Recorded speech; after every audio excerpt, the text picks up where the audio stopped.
Have you ever wondered what ghosts are, where they come from, and why people see them? Did you know that in the time of ancient Greeks, all the way to the Victorian era in England, ghosts have been a part of our culture and beliefs? These supernatural apparitions have long been known by many names. In Western culture, we call them ghosts, but in other cultures, they are known as spirits, specters, or wraiths. Whatever their name, these ethereal visitors always seem to send chills down our spine. And wherever there is fear, there is always a good ghost story.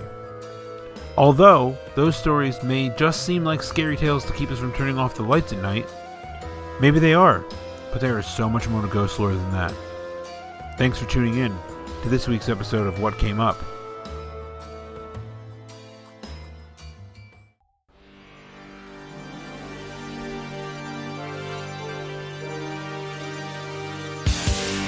This is What Came Up, your podcast about the etymology of everyday things. I'm your host, Deej Penhollow. Let's get started.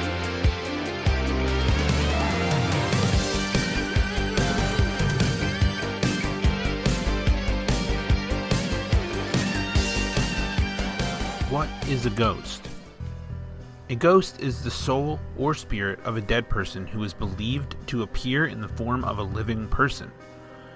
The ghost is the disembodied soul of a deceased person said to appear in visible form either on earth or in the air at the place where his body lay when he died, or elsewhere, and to be seen and heard, but not felt or otherwise perceptibly to affect human beings. As though the soul had survived the death of the body, ghosts have been a part of human culture since the beginning of time. They have been observed by people in many different cultures and at different times, in different places, and in a variety of situations. Through this Halloween season, my wife and I have decided to do a nightly binge watch of all of the latest episodes of Ghost Adventures. And by latest episodes, I mean things that we've missed recently in recent years. They did a few episodes where they did house calls, where people would call them into their homes and relieve them of whatever spirit may be taunting them or haunting them or anything like that. There was a good couple episodes. Then, with the resurgence of the Jeffrey Dahmer series on Netflix, there was another set of Ghost Adventures tales where they went to the sites of serial killers and did some stuff there. And I don't know how much of the show is fake or real or anything like that, but it led me to the question, has a ghost ever murdered someone? Has anybody ever died because of a ghost? And aside from possession and exorcism and things like that, I don't know the answer. But we're going to dive into that a little bit here. But first I wanted to go into the history of ghosts. So we're going to keep going with that and then move to the other thing. People see ghosts because they believe that they are real and that they exist in the world around them. When you're looking for ghosts, you're going to find them. All you need to do is put yourself in a situation where you're likely to see or hear something that might be mistaken for a ghost.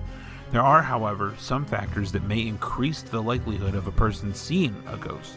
First, if you visit a place that is reputed to be haunted, you're more likely to see a ghost. If you have a vivid imagination or have been thinking a lot about ghosts, you're more likely to see one. If you are in a situation that makes you feel particularly anxious or vulnerable, you are also more likely to see one.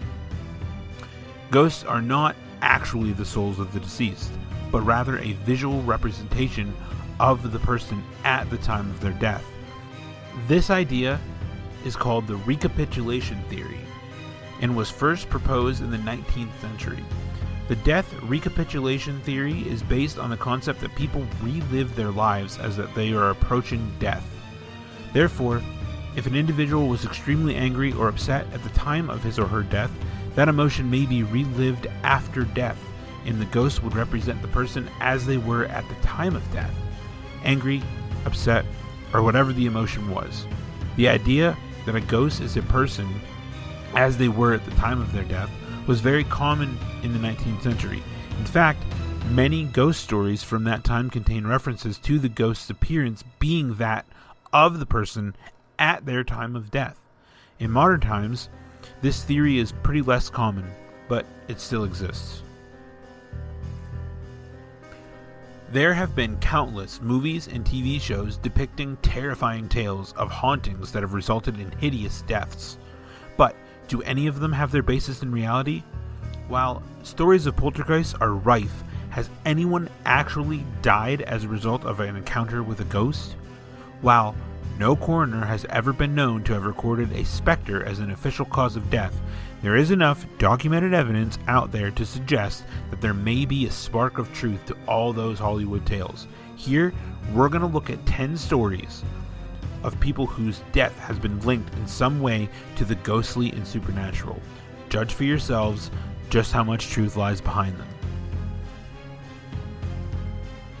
Starting with number 10, the Hammersmith Ghosts. One of the best known and best documented deaths that was, albeit indirectly, attributable to a specter is that of the Hammersmith ghost. In the early years of the 19th century, West London's Hammersmith district was full of rumors about a terrifying apparition that was haunting one of the area's graveyards. Local people reported seeing a figure in white sporting a glass eye and horns, who would emerge suddenly from the spooky shadows, wailing, moaning, and writhing before passerby. After a pregnant woman claimed to have been attacked physically, and a wagon driver abandoned his passengers and horse in fear at the sight of the specter, the news spread that the ghost may have been that of a man who had recently killed himself before being buried in the churchyard's consecrated ground. The reports were taken so seriously that armed patrols were sent out to arrest the ghost. Man, the 19th century, I'll tell you. And it wasn't long before one of their number, an excise officer by the name of Smith, how original, encountered it in person. After demanding to know the identity of the apparition and receiving no response, he fired a shot from his gun, fearing that he would become the next victim. Unfortunately, it was no ghost that lay dead in that graveyard. Instead, the victim, Thomas Millwood, was a man, a plasterer wearing the white clothing that signified his trade. The murder trial that ensued was one of the most unusual in history, with Smith eventually being sentenced to death, although this was later commuted to hard labor thanks to royal pardon. However, Thomas Millwood's spirit didn't rest easy. The day after he was killed, his body was brought back to the Black Lion public house, and to this day it is believed that he still haunts the premises, whispering in the patrons' ears, banging on walls, and making loud footsteps over the bar area. Thomas Millwood may have truly become the Hammersmith ghost after all. Number 9. King Tut's Curse. During the early 1920s, the pharaoh King Tut's tomb was discovered in the Valley of Kings, an ancient Egyptian burial site dating back to the 16th century BC. The virtually undisturbed tomb was uncovered by Howard Carter, a British archaeologist, together with the 5th Earl of Carnarvon. The amazing haul of finds would become a worldwide media sensation. However, the press also seized on the stories which said a curse would fall on anybody who desecrated the pharaoh's tomb, and shortly after, Lord Carnarvon himself met an untimely death in Cairo. Arthur Conan Doyle, famed Sherlock Holmes creator, fueled the fires of the rumor mill by telling the press that it was an evil spirit which had been summoned by ancient Egyptian priests to protect their pharaoh and the death which could have killed Carnarvon. While all this speculation may have diminished over time, the following year saw a string of deaths of numerous people who had been a part of the team that had uncovered the tomb, or who had in some way been involved with the proceedings. Among the death toll was Arthur Mace, a member of the excavation team who was killed by arsenic in 1928. Richard Bethel, Howard Carter's secretary, who allegedly was smothered to death in his sleep. And Sir Archibald Douglas Reed, who was responsible for x-raying the pharaoh's mummy and was he was the victim of a mysterious death in 1924. Could an ancient Egyptian ghost have been responsible? The world may never know.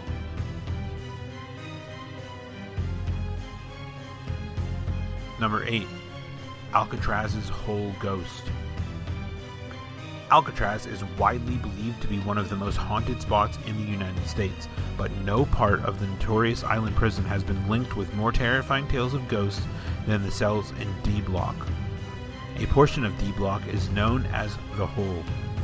The Hole is the coldest part of the prison, and its cells were used for solitary confinement. The cells featured only a sink, a toilet, and a dim light bulb controlled by the guards. Inmates slept on mattresses that were taken away during the day. No reading materials were allowed, leaving inmates with nothing other than crushing boredom.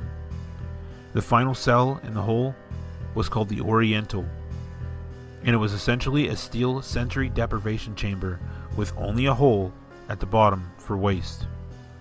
During the 1940s, there were many reports of a ghostly man wearing a late 19th century prison clothing patrolling the Hole.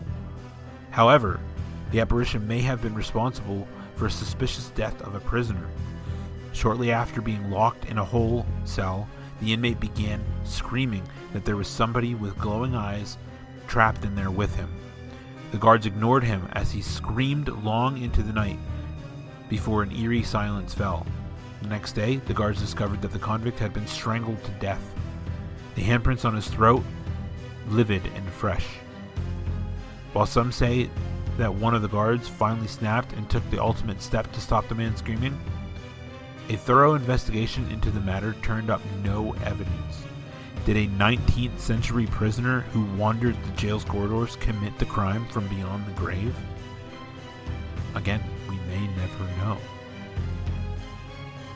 Number 7. The Thai Widow Ghost. In 2013, villagers living in a Tambin Tasawang in Thailand were terrorized by the ghost of a widow who is believed to have killed 10 men in the space of a single month. All of the men had died under mysterious circumstances, some while sleeping, and others apparently just dropping dead while walking around. All had been declared by doctors to have died of respiratory failure. Since none of the men had shown any signs of being ill, the villagers hired a spirit medium, who blamed a widow ghost for their deaths. The medium then recommended that each resident hang red shirts outside their houses so that the spirit would be repelled, especially to those who had a single son, since they were most at risk for a ghostly visit. While that may have been the end of the inexplicable deaths, in 2018 a different Thai district was being terrorized in the same way. Was it the same ghostly widow? Number 6. Carl Pruitt's Cursed Grave. This story goes back to Kentucky in 1938, when a man named Carl Pruitt came home one day to find his wife in the arms of another man. In a wild fury, he strangled her to death with a chain before killing himself immediately afterward. The other man fled. After Pruitt was buried, visitors to the graveyard noticed that discoloration was starting to appear on his tombstone, and it looked eerily similar to the chain. Before long, a boy trying to impress his friends chipped the tombstone by throwing a rock, and immediately afterward fell victim to a freak accident that claimed his life. His bicycle chain somehow came off and strangled him as he rode home. The mother of the boy, naturally devastated, decided to vent her anger on the gravestone, hitting it repeatedly with an axe. The following day, she too became victim of the Pruitt's grave curse. She was found strangled by her own clothesline, which had inexplicably wrapped around her neck as she was hanging laundry. Not long after that, there was another incident which cemented the grave's reputation for being cursed. A farmer fired a gun at the tombstone while passing the graveyard in his wagon. The horses sped up, frightened by the gunshot, and the farmer was thrown out of the wagon. As he fell, one of the reins wrapped itself around his neck and strangled him. By now, the number of strangulations linked with this grave was starting to look like more than a coincidence. But that didn't stop two policemen from tempting fate by trying to take photos of the grave of themselves by the graveside. When they drove away from the cemetery, they noticed that they were being followed by a bright light.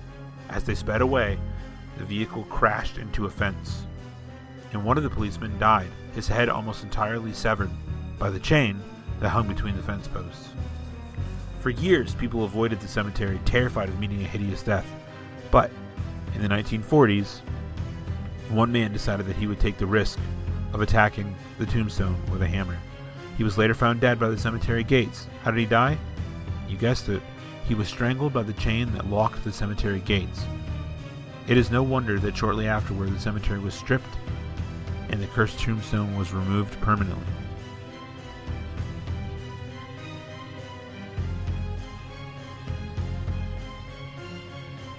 Number 5. The Aged Laborer. In the 19th century England, coroners and juries relied on the evidence of witnesses in the court to determine the cause of death in cases that were where the deceased was believed to have died from unnatural causes. In Bristol in 1841, an inquest was held into the death of Patrick Hayes, an aged laborer who had fallen down the stairs and died. The wife of the landlord of the inn in which he had died, Mary Croker, gave testimony that said she had heard the sound of the deceased as he fell down the stairs. She shouted out, asking who had fallen. In the reply, in the deceased's voice said, "It is me, I am dead." In her questioning under oath, Mary Croker informed the coroner that the man had clearly seen the house's resident ghost, a lady wearing a silk gown, who had already killed 2 or 3 of her former lodgers, scaring them to death.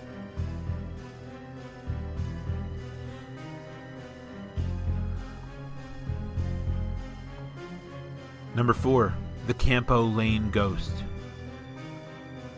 In mid-1800s South Yorkshire, United Kingdom, a woman named Hannah Rallison was officially recorded as having died from fright. Rallison and her husband, both Mormons, had recently moved into new rooms in the Sheffield and had been introduced to a woman named Harriet Ward. One day Harriet had been going down into the cellar of Rallison's home when she screamed, claiming to have seen a ghost of a terrifying blood-stained woman. Harriet didn't just see the apparition once. In fact, it had appeared to her on 5 separate occasions over 24 hours, both while she was asleep and while she was awake. The Mormon congregation became obsessed with the Campo Lane ghost as it became known, and collectively it was decided that it must have been the victim of a murder who had been buried under the cellar floor. It was decided to take away the flagstones to find out what was beneath. As the night wore on, a large group gathered to observe the proceedings, and it was decided to cover the cellar's window to stop the crowd from looking in. Hannah Rallison went down to the cellar with a blind, and what she saw at the cellar steps caused her to fall into a dead faint. It was reported that the local newspaper that she had seen a woman in white who had rushed at her before vanishing. Hannah was taken into another room on the first floor where her friends tried to revive her. As she briefly regained consciousness, she announced that she could still see the ghost, complete with gashes around its neck and a blood-stained nightgown. Apparently the ghost had told her that it was Elizabeth Johnson, a restless soul who had been murdered by William Dawson, her nephew, over a century earlier. The late Mrs. Johnson had told her that she had to leave the house as it was marked with her blood. Despite being a fit, healthy, and strong woman, Rallison died the next day. Her death certificate officially recorded the cause of death as sudden death in a fit believed to have been brought on by fright.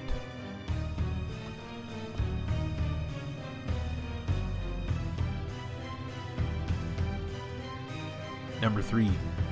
The Spring-Heeled Jack Case. Another tragic tale of the 19th century is one of Jane Halsall, a 7-year-old girl from Lancashire, England, who allegedly died at the hand of a spectre known as Spring-Heeled Jack. Stories of an apparition named Spring-Heeled Jack had been in circulation for several decades before the unfortunate death of Jane Halsall. and fear of this terrifying character had not been abated over the years. When Jane returned home one day, saying that her playmates had warned her that Springfield Jack was on his way to her hometown, parents tried to allay her fears. However, that very night, Jane fell seriously ill and was unconscious by the time the doctor arrived, just 6 hours before her untimely death. She was quoted as having said, "The ghost is coming." The coroner concluded that she had died of fright and laid blame on Springfield Jack, or rather the man believed that was impersonating Springfield Jack. A coroner's court jury found Jack guilty of death of the little girl, arguably meaning that the ghost was tried and found guilty in the court of law. Number 2, and I do not know how to pronounce this, but I'm going to give it a shot. The Hinterkaifeck farm murders. With its peaceful Bavarian surroundings, the Hinterkaifeck farm seemed to be an unlikely spot for one of the 20th century's most puzzling murders. However, in 1922, this homestead was the setting for a case that would baffle the German police and that would never be resolved. The Gruber family, who had lived there, were social outcasts, with the husband being a notorious wife-beater who had an incestuous relationship with his daughter. Nevertheless, the events which ensued on the Gruber's farm shocked the local community. It was late 1921. The Gruber's maid Maria reported hearing disembodied footsteps and voices around the house. She left her position abruptly, afraid that the farm was haunted. 6 months later, Maria's departure, the father, Andreas, saw footprints in the deep snow surrounding the house leading from the woods to the farm. There were no footprints to show a return journey. Andreas carried out an immediate search, but no one was found. That night, Andreas too heard the strange noises in the attic. Again, he found nothing, and no one in hiding. Events took an even stranger turn after that. The next morning, an unfamiliar newspaper was lying on the porch. A few days later, one of the house keys disappeared. Andreas saw scratches on the tool shed, as if somebody had been trying to pick it. Some days later, the townsfolk began to wonder where the Grubers had gotten to. They went to the farm to check on the family, and made a grisly discovery in the barn. The bleeding bodies of 4 members of the family, all stacked on top of one another and covered up with hay. In the house, the rest of the family and the replacement maid were also found dead. Although there were signs of strangulation, the instrument believed to have been the cause of death was a pickaxe. There were a bunch of complicating factors too. Every one of the bodies had been covered up in one way or another. And while their date of death was found to be March 31st, neighbors had seen smoke from the farm's chimney after that date. There was evidence in the house of meals having been recently eaten, and a bed had been slept in, and the farm animals had been fed, but there was no evidence of theft, and jewelry and coins remained untouched in the home. Was it a vengeful spirit killing the Grubers? Was it a grisly home invasion? Whatever the truth of the matter, the police have yet to solve the murders, and the jury is still out.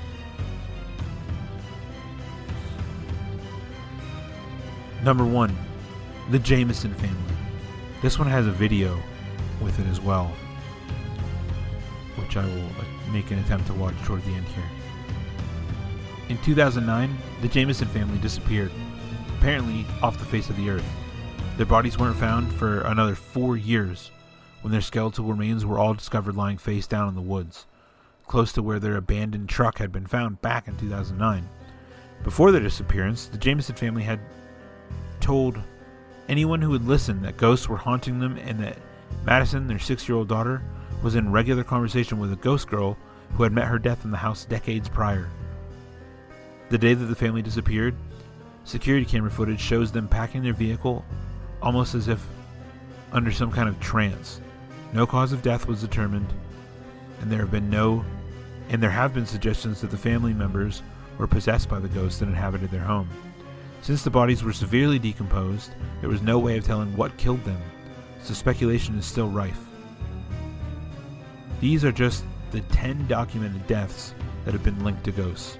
While the truth is shrouded in mystery, all we know is that these people died under bizarre circumstances. Who knows what really happened? Alright, so the Jameson family. Let's Let's watch this video.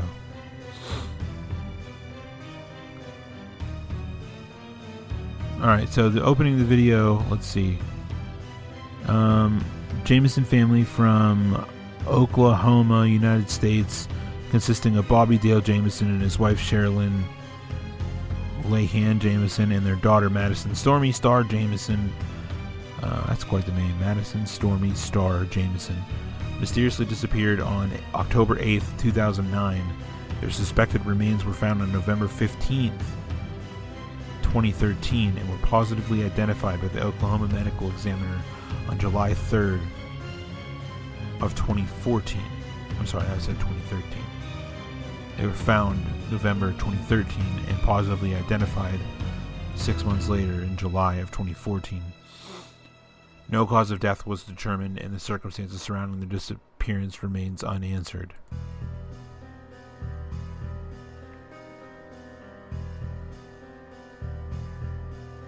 Okay, so it's just like a 30-second video. Security footage of the family packing their vehicle.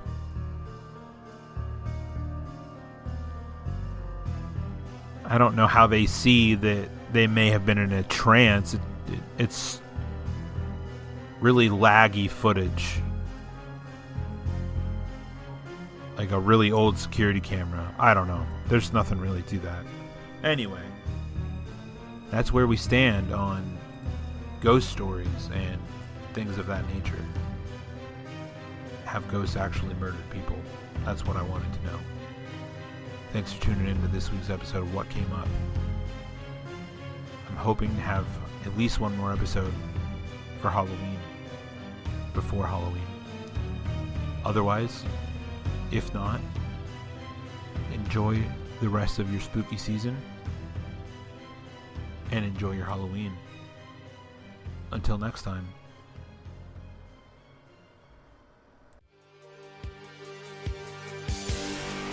What Came Up is a proud member of the Spoilerverse Network.